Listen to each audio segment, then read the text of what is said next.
Hello YouTube, I'm David with the David West channel. Let's go ahead and make another Virginia pine bow drill set.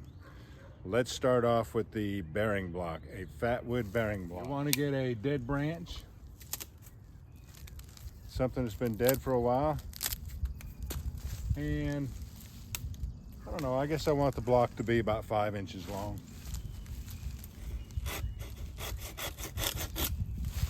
And then cut as close to the tree as you can.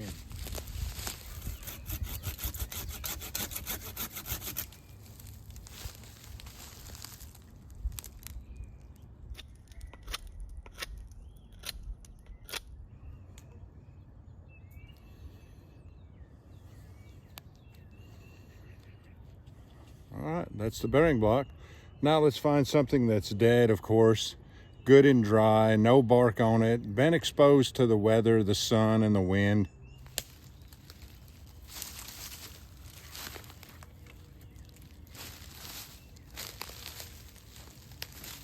You want to make sure that this is not too soft, too decayed.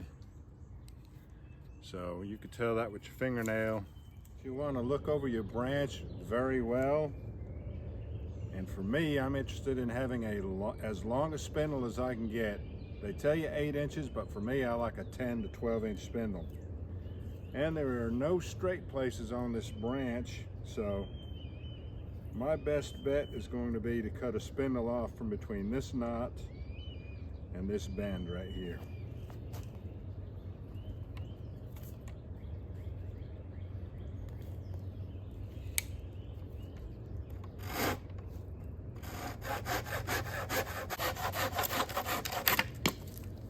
Alright, it is easier for me to take this to square first before I make it round.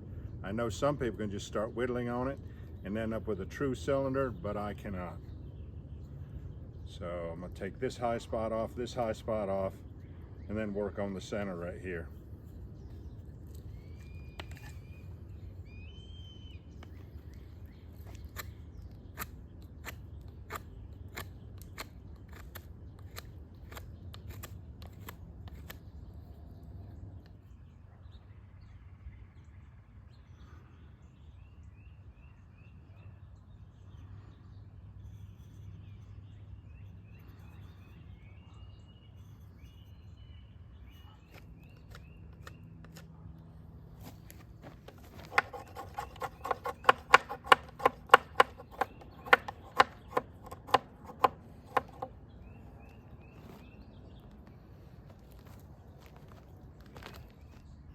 Time to put the two ends on it.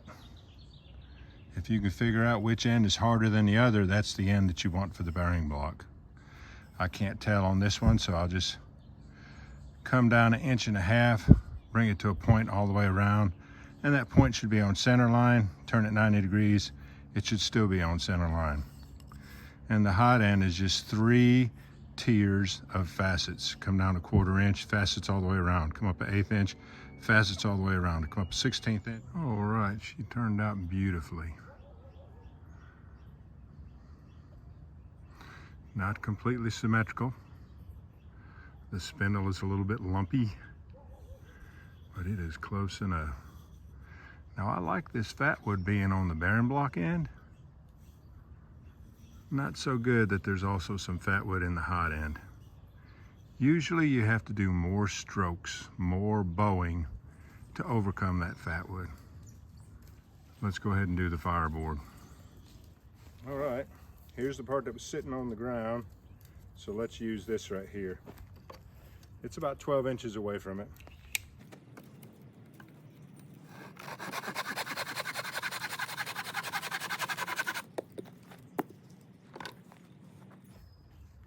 We'll take some of these knots off first.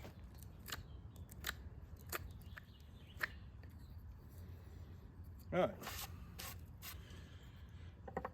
Find out where it sits the flattest. That's how you're going to know where to split it.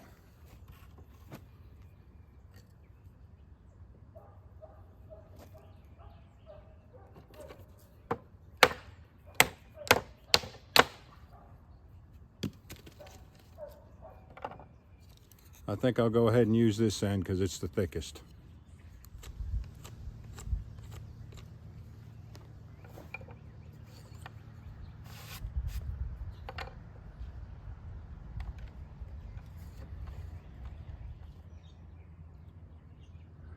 Kind of a thin fireboard, but it'll work.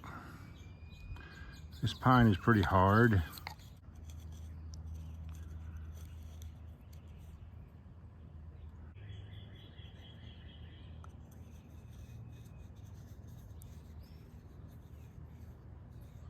I am anxious to give it a try. Let's get set up on the ground.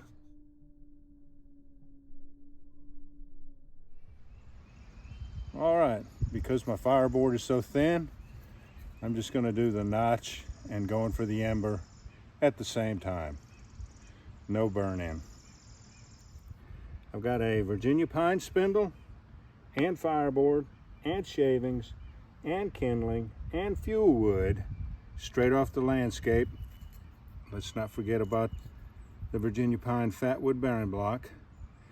And I'm just sort of encouraging people to, I mean, if you're like me and you like working with your hands and you like creating things and fixing things, this would be a perfect hobby for you. You need to consider taking up bow drill. Let's see if we can make it work now.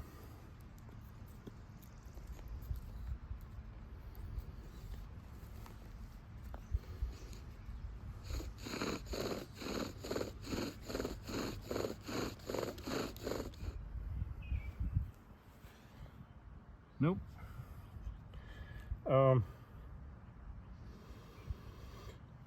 I need to prop up the front end here so that my spindle is tending to go to the back of the divot so it will not pop out the front.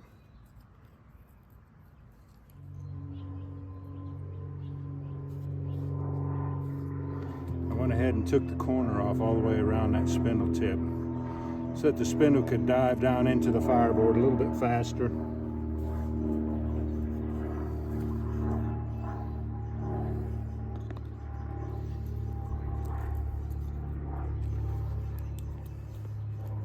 Shouldn't have much moisture in it. I think what we're dealing with is that fat wood in there.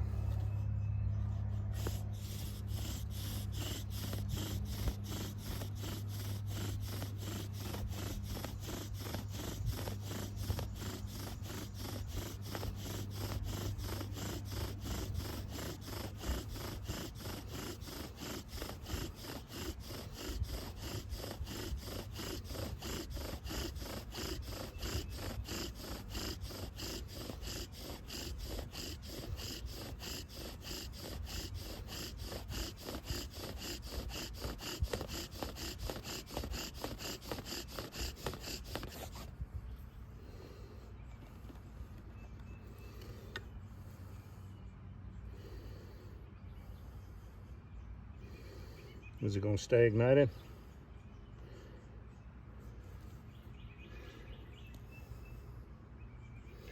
Looks like it's going to stay ignited. Good.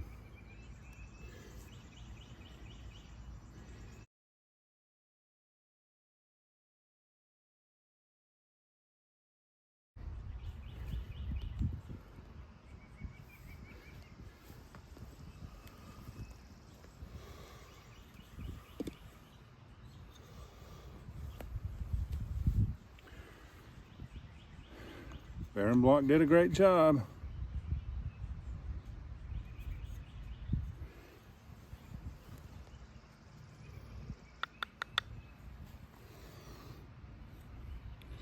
Almost came through the bottom of the fireboard though. We made it work.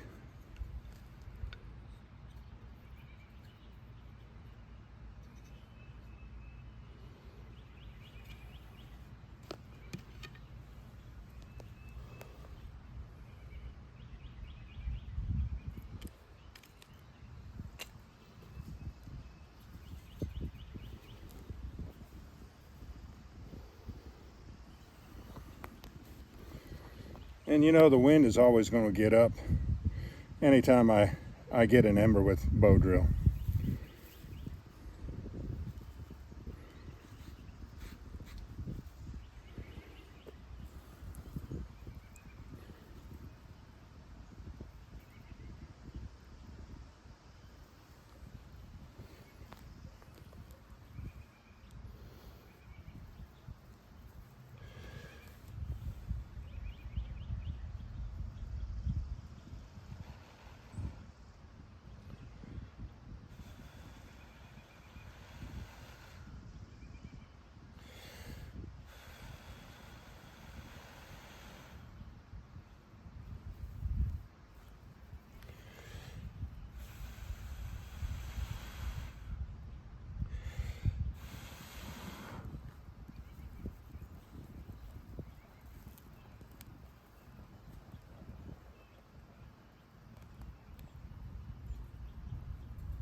All right, y'all, do me a favor. Before you leave my channel, please subscribe, hit the notification bell, and in that drop-down list, select all, and do give the video a like.